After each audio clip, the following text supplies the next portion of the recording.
একটি মর্মান্তিক চিত্র আমার চোখে পড়েছে ফেসবুকের পাতায়। এখন এটি বাংলাদেশের একটি সর্বোচ্চ প্রচার নিউজ।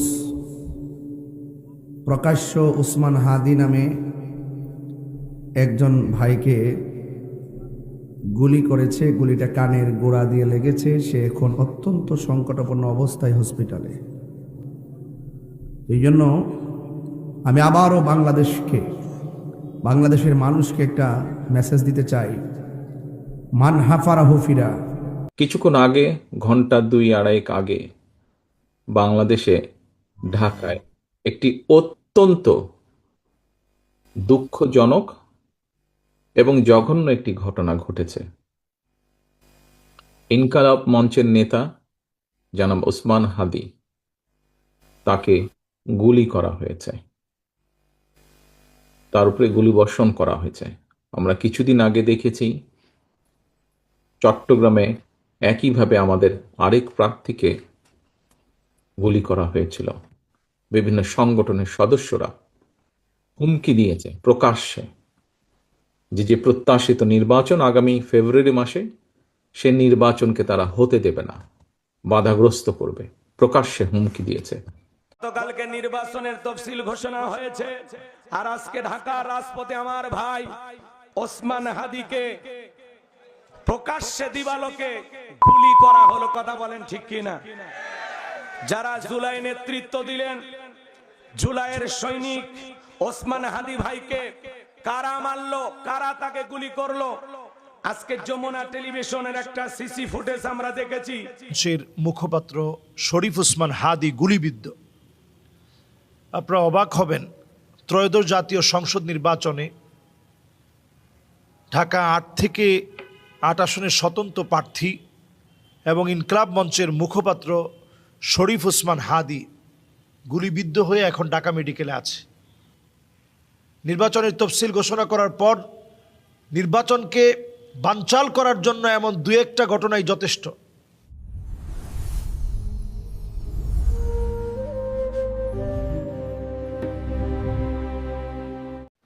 আসসালামু আলাইকুম ওয়া রাহমাতুল্লাহি ওয়া বারাকাতুহু। যারা আমার এই ভিডিওটি দেখছেন দেশে ও প্রবাসে, সবাইকে আন্তরিক মোবারকবাদ। ঢাকা 8 আসনের এমপি প্রার্থী ওসমান হাদিকে গুলি করা হয়েছে।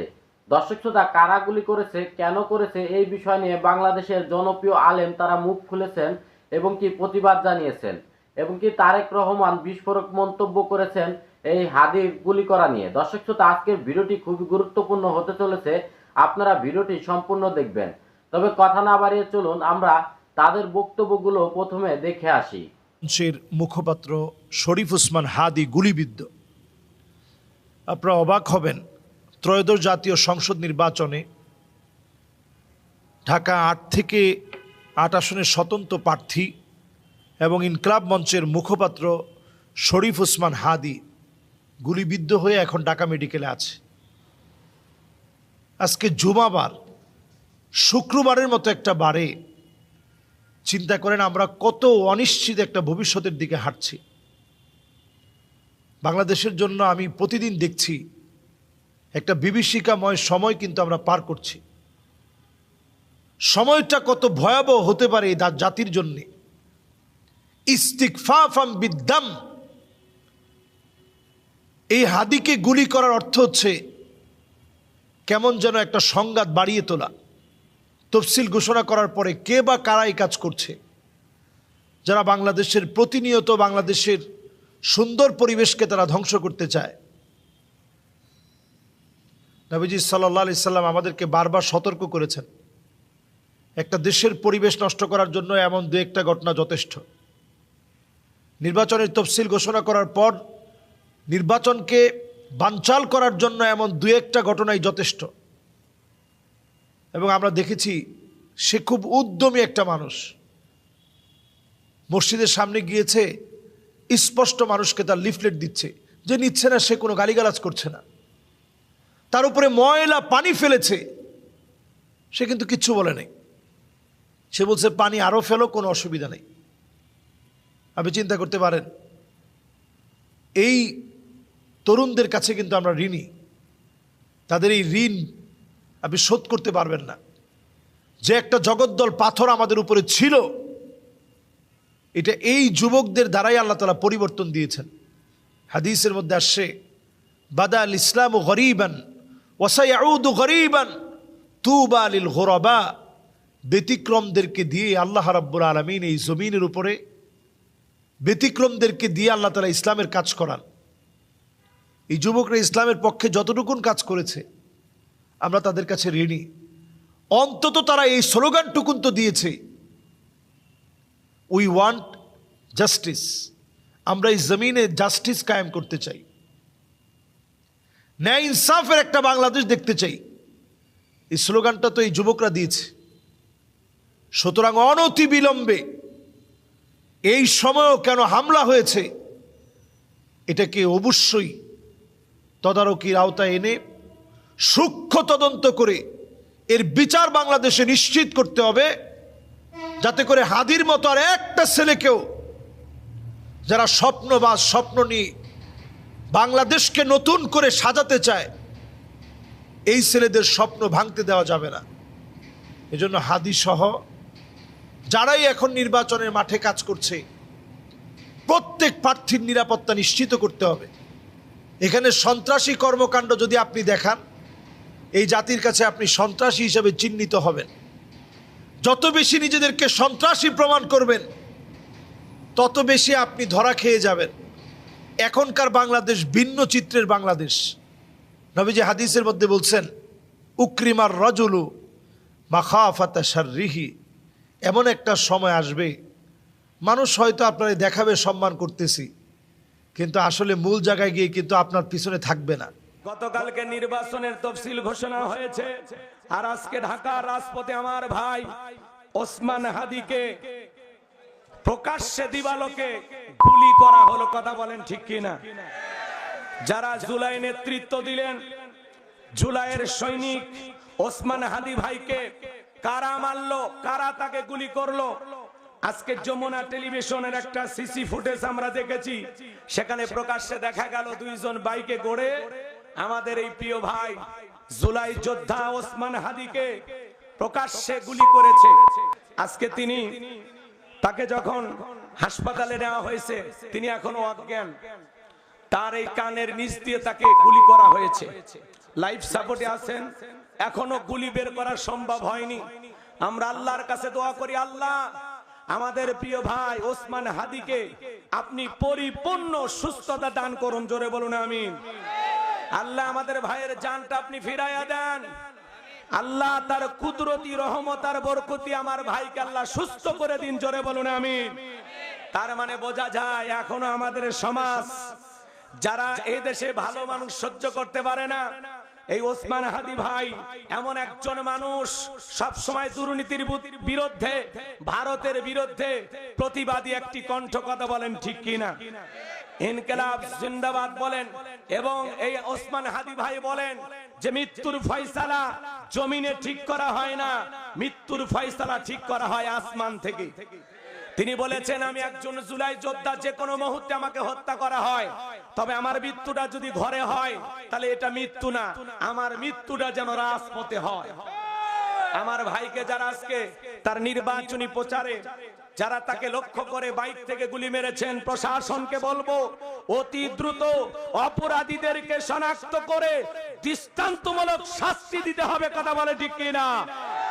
এই দেশে রাজপথে আর কোন মায়ের বুক খালি হোক আমরা দেখতে চাই না, আর কোন বোন বিধবা হোক আমরা চাই না, আর কোন সন্তান এতিম হোক আমরা চাই না। কথা বলে ঠিক কিনা? আগামীতে আমরা দুর্নীতি মুক্ত, চাঁদাবাজ মুক্ত, সন্ত্রাস মুক্ত একটা বাংলাদেশ কারা কারা করতে চান? হাত তুলে আল্লাহকে দেখান। লিল্লাহে তাকবীর, লিল্লাহে তাকবীর।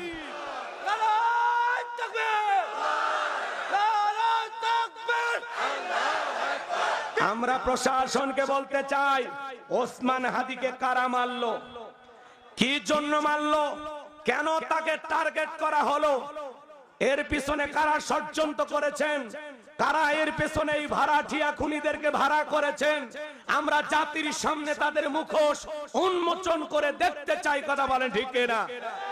আজকে দেখেন, যারাই জুলাই নেতৃত্ব দিলেন, যারা বিগত 16 বছরের ফ্যাসিস্ট স্বৈরাচার জালেমকে বিদায় করে দিয়ে নতুন একটি বাংলাদেশ আমাদেরকে উপহার দিলেন, যেই বাংলাদেশে আমরা বাক স্বাধীনতা ফিরে পেয়েছি। কথা বলেন ঠিক কিনা?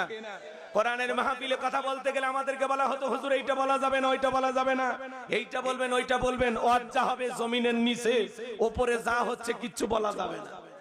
এমন একটা অবস্থা ছিল, দেখবেন শুনবেন কিন্তু জবান দিয়ে কোনো কিছু বলা যাবে না। সেই পরিবেশ থেকে বিগত ফ্যাসিস্ট জালেমদেরকে বিদায় করে আমাদের যে ভাইয়েরা জুলাই নেতৃত্ব দিয়েছেন সামনে থেকে, তার মধ্যে এই ওসমান হাদি একজন। আজকে কেন তাকে হত্যা করা হলো? কিছুক্ষণ আগে, ঘন্টা 2-2.5 আগে, বাংলাদেশে ঢাকায় একটি অত্যন্ত দুঃখজনক এবং জঘন্য একটি ঘটনা ঘটেছে। ইনকালাব মঞ্চের নেতা জনাব ওসমান হাদি, তাকে গুলি করা হয়েছে, তার উপরে গুলিবর্ষণ করা হয়েছে। আমরা কিছুদিন আগে দেখেছি চট্টগ্রামে একইভাবে আমাদের আরেক প্রার্থীকে গুলি করা হয়েছিল। প্রিয় ভাই বোনেরা, প্রথমেই আমি এই ঘটনার জন্য তীব্র ঘৃণা এবং প্রতিবাদ জানাচ্ছি। আমাদের উচিত হবে সারা বাংলাদেশে গণতন্ত্রের পক্ষে যত মানুষ আছে প্রত্যেকটি মানুষের উচিত হবে এই ঘটনার তীব্র প্রতিবাদ এবং ঘৃণা জানানোর। আসো, আমাদের আজকের এই অনুষ্ঠান থেকে আমরা এই ঘটনার প্রতি তীব্র ঘৃণা এবং প্রতিবাদ জানাই এবং একই সাথে বিএনপি এবং ছাত্র দলের দায়িত্বশীল একজন কর্মী হিসাবে আমাদের দায়িত্ব হবে প্রশাসনকে, যারা এই ঘটনার সুষ্ঠু তদন্ত করবে, তাদেরকে আমাদের অবস্থান থেকে সহযোগিতা করার কোনো স্কোপ, সুযোগ যদি থাকে, আমরা আমাদের সর্বোচ্চ সহযোগিতা করব, যাতে করে তারা প্রকৃত যে দোষী ব্যক্তি তাদেরকে খুঁজে বের করে দেশের আইন অনুযায়ী তাদেরকে শাস্তি প্রদান করতে পারে। প্রিয় ভাই বোনেরা, দেশ একটা অত্যন্ত সংকটের ভিতর দিয়ে যাচ্ছে। আমরা দেখেছি গত 1 বছরে বিভিন্ন সময় বিভিন্ন ব্যক্তি, বিভিন্ন সংগঠনের সদস্যরা হুমকি দিয়েছে প্রকাশ্যে যে প্রত্যাশিত নির্বাচন আগামী ফেব্রুয়ারি মাসে, সে নির্বাচনকে তারা হতে দেবে না, বাধাগ্রস্ত করবে। প্রকাশ্যে হুমকি দিয়েছে। একটি দল, গোষ্ঠী বা কিছু ব্যক্তি এই দেশকে, দেশের মানুষের শান্তি, স্থিতিশীলতা বিনষ্টের জন্য উঠে পড়ে লেগেছে। এবং এই কারণেই বাংলাদেশ জাতীয়তাবাদী দল এবং একই সাথে যারা বাংলাদেশের অস্তিত্বে, স্বাধীনতা, সার্বভৌমত্বে বিশ্বাস করেন, দল ছোট বড় বিষয় না, যারা বাংলাদেশি জাতীয়তাবাদের অস্তিত্বে, বাংলাদেশের অস্তিত্বে বিশ্বাস করে, সবার আগে বাংলাদেশ, এই নীতিতে যারা বিশ্বাস করে, আমাদের প্রত্যেকটি দল, প্রত্যেকটি নেতা, প্রত্যেকটি কর্মী, প্রত্যেকটি মানুষকে আজ অতীতের যে কোনো সময় থেকে সবচাইতে বেশি ঐক্যবদ্ধ হতে হবে। কারণ যারা এই দেশের স্বাধীনতাকে ধ্বংস করতে চায়, এই দেশের সার্বভৌমত্বকে ধ্বংস করে এই দেশের স্থিতিশীলতাকে ধ্বংস করতে চায়, তারা তাদের ষড়যন্ত্র যে শুরু করে দিয়েছে, আজকে ওসমান হাদির ঘটনা দিয়ে তা প্রমাণিত হয়। আমরা বিভ্রান্তি ছড়ানো থেকে প্রত্যেককে বিরত থাকতে হবে। কেউ যাতে কোনো বিভ্রান্তি ছড়ানোর সুযোগ না পায়, সেই ব্যাপারে আমাদেরকে সচেতন থাকতে হবে। এবং একই সাথে তদন্তের স্বার্থে যারা তদন্ত করবে, সত্যিকার অপরাধীকে যারা ধরবে, আমাদের অবস্থান থেকে যতটুকু সম্ভব আমরা সর্বোচ্চ সহযোগিতা করব। আজকের অনুষ্ঠানে আমার বক্তব্যের প্রথম অংশ এটি, আমাদেরকে প্রতিবাদ করে তুলতে হবে এবং যে কোনো মূল্যে অন্যায়ের বিরুদ্ধে প্রতিবাদ গড়ে তুলতে হবে, যে কোনো অন্যায়ের বিরুদ্ধে, এবং যে কোনো মূল্যে এই দেশের মানুষ যাতে করে তাদের হারানো গণতান্ত্রিক অধিকার ফিরে পেতে পারে, তার জন্য আমাদেরকে সর্বদা সচেষ্ট এবং সতর্ক থাকতে হবে। একটি মর্মান্তিক চিত্র আমার চোখে পড়েছে ফেসবুকের পাতায়। এখন এটি বাংলাদেশের একটি সর্বোচ্চ প্রচার নিউজ প্রকাশ্য উসমান হাদি নামে একজন ভাইকে গুলি করেছে, গুলিটা কানের গোড়া দিয়ে লেগেছে, সে এখন অত্যন্ত সংকটাপন্ন অবস্থায় হসপিটালে।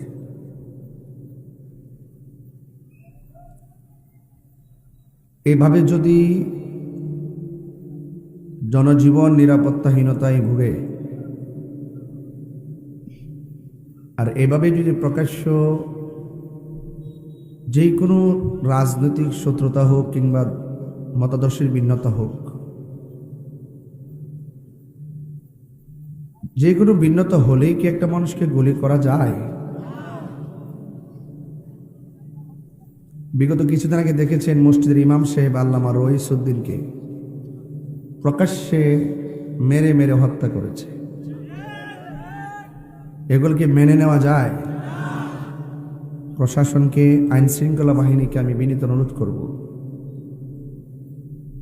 আপনারা আরো শক্ত হন। আমি অত্যন্ত তীব্র নিন্দা জানাই এবং আমি রাষ্ট্রযন্ত্রের কাছে উদাত্ত আহ্বান জানাবো, যারা এই ঘটনার সাথে জড়িত সুষ্ঠু তদন্ত সাপেক্ষে তাদেরকে দৃষ্টান্তমূলক আইনের আওতায় আনতে হবে এবং দৃষ্টান্তমূলক শাস্তি দিতে হবে। নিরাপত্তা তো দেখছি না, দৈনিক কত হুমকি, কত দামকি, কত কথা বলছে, আমাদেরকে বলছে।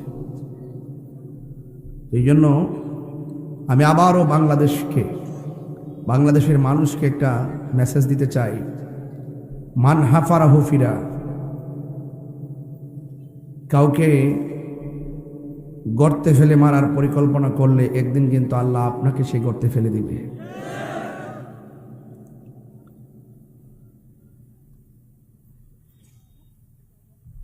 এই জন্য আমি অত্যন্ত মর্মাহত, চিন্তিত।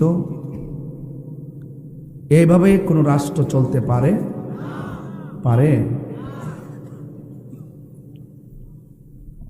আমরা দেশে একটা অভ্যাস আছে, একটা খুন হলেই তদন্তের আগেই এরে টেক দে, ওরে টেক দে, দেওয়ার পরে প্রকৃত খুনিরা এই সুযোগে খুন করে পার পেয়ে যায়, আর বিভিন্ন হেরে দোষে নিজেরাই শেষ পর্যন্ত কি হয়? প্রকৃত অপরাধী গোপন হয়ে যায়। কথা বলেন ঠিক না বেঠিক? প্রশাসনকে বলছি, আবারও বলছি, আপনারা শক্ত হন। রাষ্ট্রযন্ত্রের মানুষ এখন অত্যন্ত চিন্তিত, শঙ্কিত। গতকাল তফসিল ঘোষণা হয়েছে, এরপরের দিন এমন একটি ঘটনা জনজীবনে যথেষ্ট কিন্তু অনিরাপদে ফেলে দিয়েছে। কথা বলেন ঠিক কিনা বলেন? আল্লাহ পাক আমাদের এই দেশটাকে, দেশের মানুষকে হেফাজত করুন, আমিন বলেন। আরো বড় করে বলেন আমিন। দর্শক শ্রোতা, আপনারা দেখতে পেয়েছেন বাংলাদেশের ওলামায়ে কেরাম তারা কিন্তু স্পষ্ট ভাষায় বলে দিয়েছেন, যারা এই ধরনের অপরাধ করে, যারা সন্ত্রাসী কর্মকাণ্ড করে, মানুষ মেরে ফেলার জন্য অপকর্ম করে থাকে, তাদেরকে গ্রেফতার করে আইনের আওতায় এনে সর্বোচ্চ শাস্তি দেওয়া হোক। দর্শক শ্রোতা, এই বিষয়টা কিন্তু সকল আলেম তুলে ধরেছেন এবং কি তারেক রহমানও কিন্তু এই বিষয়টা নিয়ে তার প্রতিবাদ জানিয়েছেন এবং কি তিনি কিছু ইঙ্গিতপূর্ণ কথা বলেছেন, সেই বিষয়টি আপনারা লক্ষ্য করেছেন। তবে আজকের এই ভিডিওটি এই পর্যন্ত। ভিডিওটি যদি ভালো লাগে অবশ্যই লাইক, কমেন্ট, শেয়ার করবেন এবং কি চ্যানেলটি সাবস্ক্রাইব করবেন। আল্লাহ হাফেজ।